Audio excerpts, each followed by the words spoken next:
Eu li Tudo é Rio e a gente tem muito o que falar sobre esse livro. A grande frase que eu tirei dessa leitura, talvez que vem na minha cabeça, é que às vezes a gente pode sentir o luto sem nem mesmo estar passando por ele, né? Tudo é Rio foi lançado em 2014.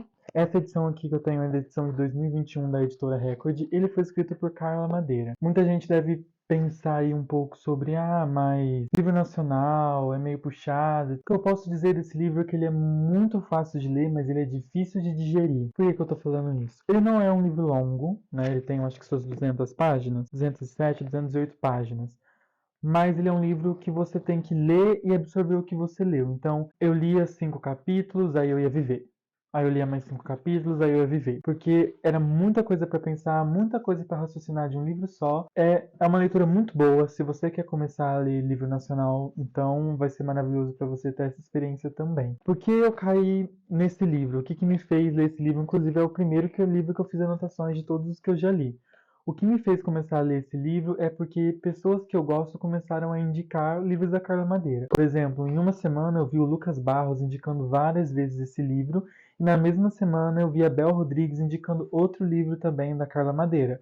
E foi o suficiente para eu falar assim, não, eu preciso ler, eu preciso ter essa experiência também e entender um pouco mais, principalmente porque eu não sou muito da literatura brasileira, eu acho que muita gente não é, muita gente tem esse preconceito. Então, quando vem livros como esse aqui, que eu posso dizer que é um dos meus livros prediletos da vida, a gente precisa ler, a gente precisa apreciar, a gente precisa muito falar sobre, porque todo o hype em cima dele ainda não é o suficiente para a qualidade da história que tem aqui, que está escrito aqui. Tudo é Rio vai contar a história de Venâncio e Dalva, a história de amor deles e podemos dizer também a história de terror deles. E também vai estar contando ali, do ladinho ali, a história de Luz. Vai contar como Venâncio e Dalva se conheceram, né? Tinham uma amizade de infância, eles se reencontraram e aí acabaram juntos. Só que aí uma grande tragédia vai acontecer e essa relação ali vai ser estabelecida novos termos entre eles, os quais a gente não considera muito normal, muito saudável, situações ali onde, enfim, para mim é um livro em que te faz imaginar como é viver com o seu grande amor e ao mesmo tempo seu grande inimigo no mesmo lugar. E outra parte da história muito importante é que Venâncio ele tinha ali um ciúme doentio do qual ele nem tinha noção que era tão doentio assim. Ele tinha medo das pessoas vissem na Dalva o que ele via. E esse ciúme começa a consumir e transformar ele em não uma pessoa, não um homem agressivo, mas um homem agressivo em tudo que está em torno de Dalva. E também vai estar falando a história de Lucy, vai retratar toda a infância de Lucy, né? Como Lucy virou ali uma prostituta, como ela chegou nessa profissão, como ela se tornou a mulher mais cobiçada da cidade, a rainha do prostíbulo e tudo mais. Eu não sei até que ponto eu posso falar essas palavras aqui no YouTube, então eu tô tomando um grande risco. Então já deixa seu like, comenta, compartilha, se inscreve no canal, porque talvez esse vídeo aqui vai ser barrado de alguma forma. E muito sobre Lucy que a gente vai aprender é como ela veio de uma infância traumatizada e como ela não teve amor das pessoas que se responsabilizaram por ela, né? E como desde cedo ela viu o seu corpo como uma forma de sobrevivência, ao mesmo tempo como uma forma de prazer, ao mesmo tempo como uma forma de conquista e de dominação. E aí a gente vai chegar ali a um ponto onde a vida de Lucy é conectada com a vida de Venâncio. Porém, Venâncio nega Lucy e isso deixa ela louca, porque, enfim, ela é a pessoa mais cobiçada da cidade. Como pode um homem não querê-la, né? E aí a gente vai ver então a obsessão que Lucy tem por Venâncio e ao mesmo tempo a obsessão que ela cria por Dalva, para entender o que Dalva tem tão diferente para que o homem dela não tipo, se desapegue aos prazeres corporais e vá até a Lucy, sabe? A forma como ele rejeita a Lucy, porque ele rejeita a mulher mais cobiçada de todas. Então esse livro vai trazer muito essa reflexão, vai falar muito sobre tragédia, enfim, tudo é rio. Por que tudo é rio? Porque a vida continua, as águas de um rio continuam. Mesmo que talvez o rio esteja poluído, mesmo que talvez esse rio vai dar numa cachoeira com uma queda mortal, a vida continua. Você estando aqui ou não, a vida vai continuar e o rio vai continuar o seu curso. E é isso que a gente aprende. Não importa quantas coisas acontecer na sua vida, ela vai continuar de alguma forma. Você gostando ou não, você se sentindo vivo ou não, você vivendo um luto ou não, o rio vai continuar. Isso vai trazer ali diversas reflexões para sua vida. E outra coisa interessante sobre esse livro é que ele não vai seguir ali um padrão de escrita como a gente normalmente vê nos livros, né? O que eu estou querendo dizer com isso? Os parágrafos, eles são escritos ali ao mesmo tempo que está dando uma descrição da cena, ele já dá uma conversa ali no meio do parágrafo, sem especificar ali nas normas, nos padrões, que é uma conversa, sem estar ali com travessão, a pessoa falou, nananana. É tipo assim, olha, eu estou no quarto, eu estou olhando para esse livro, vou tomar esse chá aqui. Você gosta de chá? Como você se sente? Ah, tal, tal, tal, tal, tal. Já começa uma conversa ali. Isso pra mim, pelo menos da minha experiência pessoal, fez com que minha cabeça ela ficasse cada vez mais imersa ali em decodificar tudo que a Carla Madeira escreveu nesse livro. Então a minha cabeça ficou muito presa nisso, a essa história, a essa forma de escrever dela, que eu achei incrível, eu achei uma forma de imersão muito boa. E é aquilo, é um livro curto, mas é um livro onde você tem que sentir tudo que está sendo escrito ali, tudo que está sendo falado ali, com calma e ao mesmo tempo você sente essa pressa de saber, meu Deus, até onde isso vai levar. Só que ao mesmo tempo, quanto mais você vai, mais você começa a ficar, como eu posso dizer, mais você começa a travar, tipo, será que eu quero saber para onde isso vai? Será que eu quero ver o que vai acontecer? E é por isso que eu falo, a gente lê 5 capítulos, vai viver, e assim vai até o final desse livro. Eu não quero dar spoilers do livro aqui, então eu vou tentar não dar nenhum até um ponto, eu acho que o ponto vai ser esse. Eu já dei para vocês uma sinopse do livro, o que mais ou menos falo, o que eu, enfim, o porquê esse livro é tão bom. E eu acho que agora a gente vai falar um pouquinho de spoiler. Então, se você não leu, ou se você se sente mais confortável sabendo um pouco mais sobre o livro antes de ler ele, você continua. Caso você não tenha lido e não quer spoiler, você para por aqui. Muito obrigado por você ter ficado até aqui. Se inscreve no canal, curte, compartilha. E agora vamos para os spoilers.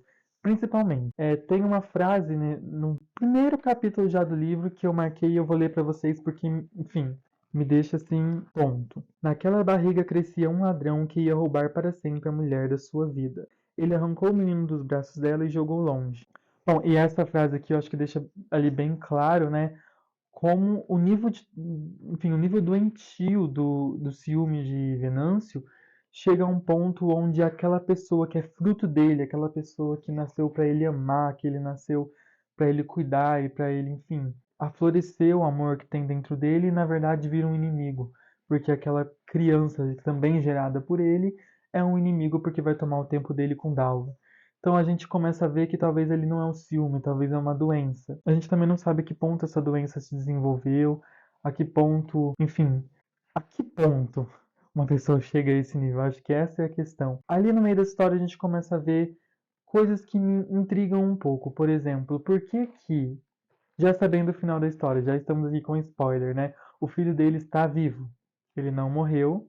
Ele foi entregue para uma outra personagem para cuidar. Ele foi entregue como porém ela conseguiu fazer com que a criança esteja viva, né? Ele foi entregue por Venâncio para essa mulher, que era muito próxima ali da Dalva, da família deles, é a única pessoa com quem ele conseguia pedir ajuda naquele momento de luto que ele sentia pelo que ele fez, né? E aí essa mulher consegue salvar essa criança e aí depois de um tempo ela vai e conta para Dalva, né? E esse é o tal motivo da Dalva sempre andar com a cabeça erguida e todos os dias sair de manhã e voltar à noite, todo mundo achando que ela ia para a igreja. Na verdade, ela estava cuidando do filho dela em outra casa, escondido do Venâncio por conta do risco que na cabeça dela correria, e na nossa cabeça também correria estar do lado dele. Uma coisa que me impressiona muito é a mãe dela, uma pessoa que ela admirava tanto, e a mãe dela foi cuidar dela nessa fase de luto, só que ela não contou pra mãe dela o que estava acontecendo. Ela não contou que o filho dela estava vivo. Então eu fico pensando até que ponto essa situação criou um instinto tão protetor em cima de Dalva que nem pra mãe dela ela confidenciou que o filho dela estava vivo, sabe? Até que ponto o medo da exposição ali de algo que você ama te faz entrar nessa paranoia de que vai ser sempre um eterno segredo, né? E outra coisa que o livro me deixou muito feliz é como ele introduz os personagens, por exemplo, como ele introduziu, eu acho que é Francisca, Francisca, né? Como ele introduziu Francisca na história e contou toda a história de vida dela, como ela escolheu cuidar das crianças de uma outra família em vez de até de viver o amor da vida dela e de como ela foi acolhida pela família da Dalva, pela mãe da Dalva, a Aurora, né? Então eu acho muito bonito a forma como, mesmo que curto, mesmo que em pouco tempo, em poucos capítulos, poucos parágrafos ali, é contada a história desses novos personagens, é uma história tão profunda, é uma história tão, enfim, bem alimentada, assim, de detalhes pra gente. Uma coisa muito importante, eu acho que faz a gente pensar, inclusive pensando aí, tudo é Rio. Como naquela época, a visão de mundo, a visão de família perfeita, ela era seguida mesmo tendo sinais de que não seria bom, assim, como o percurso desse rio continuou, né? Eu tô falando do quê? A Aurora sabia que Venâncio em algum momento iria fazer algum mal ali, ela tinha essa preocupação, mas em momento nenhum ela parou, ela falou assim: filha, não vai, você não pode, esse cara vai te fazer mal. Porque é esperado que uma mulher se case, tenha filhos, e como ela já namorava com ele, talvez pela visão da cidade ser o certo a se fazer, a gente vê um relacionamento começar, mas desde o começo havia questões ali que não podiam ser esquecidas, que era a primeira agressão ali que Venâncio causou a um amigo de infância da Dalva, que era uma família para ela, né? Então a gente começa a ver como a sociedade tinha uma visão de que mesmo que a situação não fosse a melhor dentro de um relacionamento, era o certo que ele continuasse, né? E aí a gente vai um pouco para Lucy também. A gente vê como esse mundo interferia até no olhar da Lucy, mesmo que ela vivia uma vida baseada numa visão de marginalidade das outras pessoas, numa visão de pecado, numa visão de, enfim, de condenamento. A visão que ela tinha de outras mulheres era da mesma forma. Se você não é como eu, você é minha inimiga. Tipo, se você não é tão livre e tão poderosa quanto eu vou olhar pra você e vou te fazer se sentir menor. Que foi o que ela fez com a Dalva. Como ela imediatamente culpou a negação do Venâncio na mulher dele. Como, enfim, a famosa rivalidade feminina sempre foi algo muito grande. Se esse cara não quer ficar comigo é por conta da namorada dele, é por conta da mulher dele, é por conta da amiga dele. Então a gente vê que a história retrata ali uma cidade de interior, uma cidade pequena, onde a gente vê que essa instituição de família que foi pregada há tantos anos e não necessariamente é a melhor, e hoje em dia a gente colhe frutos disso, de famílias extremamente desorganizadas sentimentalmente falando, né? Então eu acho muito impressionante também essa parte do que o livro retrata isso, e que mostra como a visão de mundo, mesmo que ela nos mostrasse que alguma coisa ruim ia acontecer, o rio continuava rolando, o rio continuava passando pela vida das pessoas e seguindo o mesmo fluxo e seguindo para o mesmo lugar, né? E eu acho que é isso, eu acho que o final choca muita gente de como aquela criança, o filho da Lucy, e como, enfim, Venâncio se sentiu quando viu aquela criança, como aquele instinto paterno de que talvez tenha se florescido com o luto dele, fez com que o amor dele falasse mais alto do que qualquer ciúme, a ponto de Dalva finalmente reconsiderar apresentar para ele o próprio filho que estava vivo, escondido há alguns anos. Só que aí eu fico muito pensando assim, pra onde essa história vai? Será que o amor que a Dalva sentiu vendo a relação do Venâncio com o filho dela, dele, da Lucy, foi tão grande que isso apagou o que ele fez? Ou, enfim, será que ela vê uma mudança nele de que nunca mais aconteceu uma coisa desse tipo? Ou existe alguma desconfiança nela? Porque, querendo ou não, esse nível de ciúme é uma doença. Será que ela confiou nele o suficiente que essa doença estava curada? Porque também era uma coisa que naquela época não se falava, né? Saúde mental, quem ligava para isso? Então eu fico pensando também até que ponto essa história ia continuar a partir dali. Eu fico pensando como o futuro deles foi com as duas crianças, com Venâncio, Lucy, Dalva, como essa nova constituição de família se resolveu ali nessas questões, nesse mundo. E bom, essa é um pouco da minha análise. Eu acho que esse livro me fez pensar muito na questão de até que ponto a nossa dor motiva a gente a seguir e até que ponto o cansaço da dor nos motiva a perdoar. Eu não sou uma pessoa que acredita muito no perdão, mas eu acho que no nível do que Dalva fez, só um perdão para aquilo acontecer, para ela poder trazer Venâncio de volta para a vida dela e dos filhos dela. Então, até que ponto essa dor muda o rumo do rio? Até que ponto essa dor e as lágrimas desaguaram num perdão, numa felicidade, numa serenidade que era que foi visto ali no final do livro com aquela família. Mas me diga aí, você leu esse livro, o que que você achou? Você sentiu esse mesmo aperto, sentiu essa mesma angústia?